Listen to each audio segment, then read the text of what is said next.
Hello everyone, welcome back to my channel. और आज का टॉपिक है वाई 4 to 20 मिली एम्प्स का जो सिग्नल है वो इंडस्ट्रीज़ में क्यों यूज़ किया जाता है।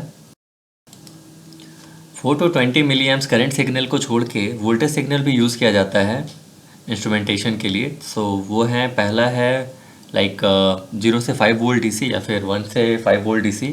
और एक और उससे भी ज़्यादा यूज़ होने वाला वोल्टेज सिग्नल है, that is 0 to 10 volt DC या फिर -10 to +10 वोल्ट डीसी।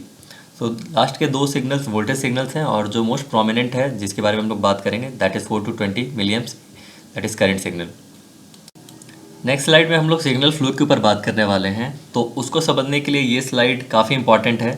अब सपोज करते हैं कि हमारे पास फील्ड में फ्लो मीटर है या फिर टेम्परेचर ट्रांसमीटर है, तो उसका जो भी सिग्नल्स हैं फ्रॉम दैट इंस्ट्रूमेंट टू हमारा लाइक पीएलसी या फिर स्कैडा तक कैसे फ्लो होता है, तो उसको प्रॉपरली एक्सप्लेन कर रहा है ये पर्टिकुलर स्लाइड। लास्ट स्लाइड में क्वाइट क्लियर हो गया signal flow from instrument to server और स्काडा तक कैसे पहुंचता है।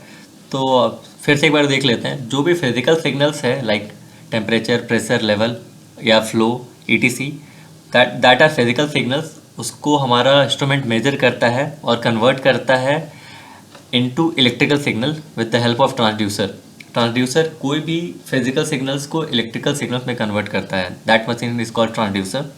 अब ये जो सिग्नल्स हैं ये नॉन स्टैंडर्ड हैं। नॉन स्टैंडर्ड का मतलब जो भी हमारा स्काडा, हमारा पीएलसी को समझ में नहीं आने वाला सिग्नल्स।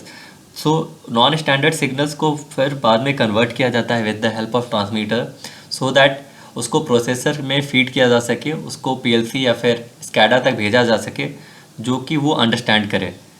सो ये पूरा प्रोसेस है, that is signal flow from instrument से लेकर स्कैडा तक, सर्वर तक।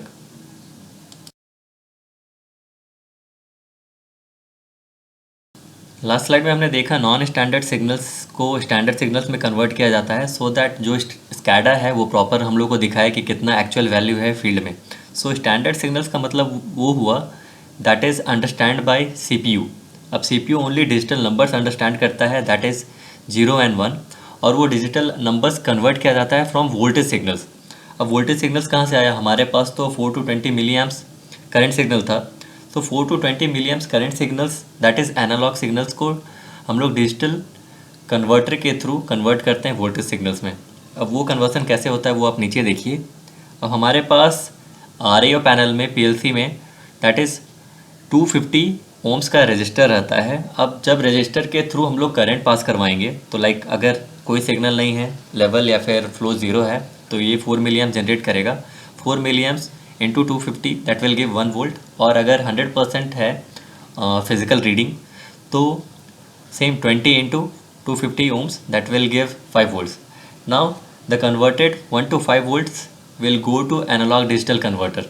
यहाँ पे देखिए, अब 1 से 5 वोल्ट तक मिल गया। ये 1 से 5 वोल्ट एनालॉग सिग्नल्स है, that is finally converted to digital signals, that is 0 and 1। तो उसके अकॉर्डिंगली हमारा जो स्काडा है उस वैल्यू को रीड करता है, अंडरस्टैंड करता है, और जो एक्चुअल रीडिंग है उसको डिस्प्ले करता है। नेक्स्ट आता है करंट सिग्नल ही क्यों यूज़ होता है ओवर वोल्टेज सिग्नल। तो करंट सिग्नल्स में पहला सबसे बड़ा एडवांटेज है, दैट इज़ वोल्टेज ड्रॉप बहुत ही कम होता है even in long cables. But अगर वोल्टेज यूज़ किया जाए तो ऑब्वियसली वोल्टेज ड्रॉप रहेगा, सो करेक्ट रीडिंग नहीं आएगा। और सेकंड है इलेक्ट्रोमैग्नेटिक इंटरफेरेंस नहीं होता है करंट सिग्नल्स में, बट वोल्टेज सिग्नल्स में वो बहुत ज़्यादा रहता है। तो ये दो बहुत बड़ा एडवांटेज है of using current signals over voltage signals.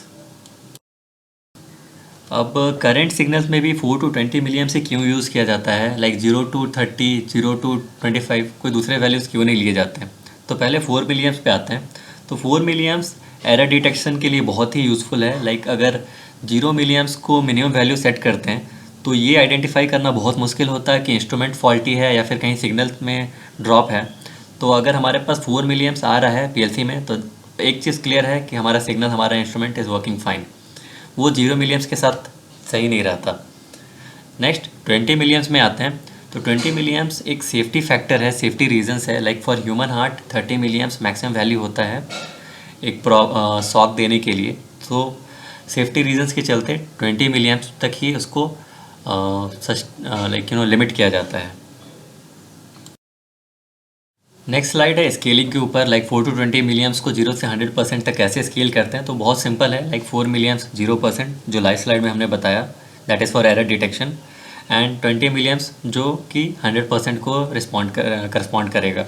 Similarly 8%, 8 millions 25%, 12 millions 50 and 16 millions that will give 75%। आते हैं लास्ट स्लाइड पे। तो ये सिर्फ एक सिंपल सा फॉर्मूला है कैलकुलेशन के लिए, लाइक हमारे पास अगर मिली एम्प्स का वैल्यू है फील्ड में या फिर आरआईओ पैनल में, तो उसको हम लोग कैलकुलेट करके स्काडा में सर्वर में कितना परसेंटेज दिखा रहा है वो देख सकते हैं। तो सिंपल फार्मूला है। होप आपको पता चला होगा फाइनली कि 4 to 20 मिलियम्स यूज़ करने का क्या एडवांटेज है इंडस्ट्रीज़ में। So if you like the video please share and subscribe the channel. Thank you so much.